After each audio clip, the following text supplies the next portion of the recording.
it was looking like for a while there, Mania's pitching great, makes one bad pitch, and now we're down by 2 runs.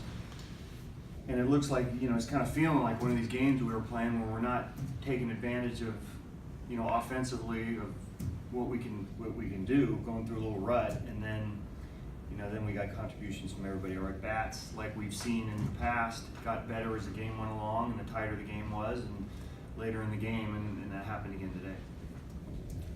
I mean, for a young pitcher like Mania to give up that 3 after the 4 perfect innings and then go back out in the 6th and put up a 0. Yeah, he's past young pitcher.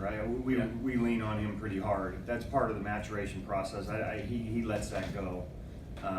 It's more about that inning, nailing it down too, after giving up 3 runs, making sure you don't give up any more. But at this point in time in his career, I understand what you're saying. At this point in time in his career, he should be past that. How good was it to see Piscotty swing the bat like he is? He seems to be seeing the ball and hitting the ball pretty well. Yeah, he's swinging pretty good, and it's we talk about in our advanced meeting that when we're not swinging the bat great, we have to take advantage of at bats with guys and runners in scoring position. Know that that the pitcher's on the defensive, not us in those type of situations. So he looked pretty relaxed in that at bat. I think he had a strike call that might have been off the plate to him and didn't let it bother him, and then just stayed up the middle and took what the pitcher gave him. He's swinging better. Bob, kind of going back to Sean a little bit, he was coming off an encouraging start last week, and to do what he did this week, or this start, retire the first 12, and then, like you say, nail down the inning.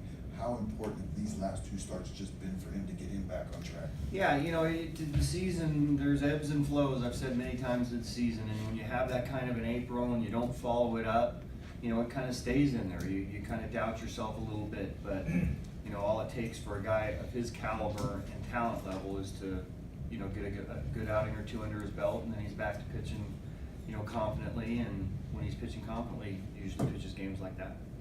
Bob, before the game, we're talking Chapman, we're talking Lowry, and then kind of the hidden man in all of it is Pinder, and all he does is get 3 hits for you with a home run and a triple.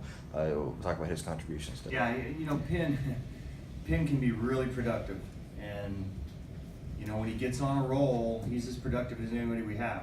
And you look at exit velocities and so forth. When he squares one up, it's as good as anybody in our team. So it's about trying to get him regular at bats where he can be consistent, where he can see right-handed pitching and feel confident against them. And today after the first couple of bats, it was easy to leave him in there because he was playing well.